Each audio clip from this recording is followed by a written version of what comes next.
son mulleres, son peregrinas, e, por lo tanto, o Goberno de España o que fai é tomar esta decisión xa desde o ano 2021 de establecer un operativo especial que xa está en marcha hai uns meses durante todo o camiño, non só Galicia, sino en todas as comunidades autónomas polas que atravesa o camiño de inverno. Son unos 1.700 puntos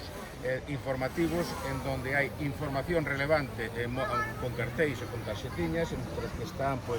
oficinas de turismo, concellos, policías locais, cuartéis da Guardia Civil, albergues e tamén farmacias nos que hai información relevante para que as mulleres teñan dispositivos de alerta. Entre eles, os máis destacables son os teléfonos, o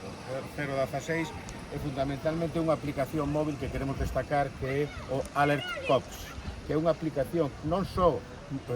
útil para as peregrinas ou as mulleres que están transitando polo camiño de Santiago, sino para todo o mundo, unha aplicación que te permite manter un contacto directo con cualquera forza de corpo de seguridade do Estado e incluso, sobre todo neste caso do camiño, permite a geolocalización. Unha vez que activas unha chamada de socorro, as forzas e corpos de seguridade e tamén os sanitarios poden localizarte perfectamente porque son os mismos.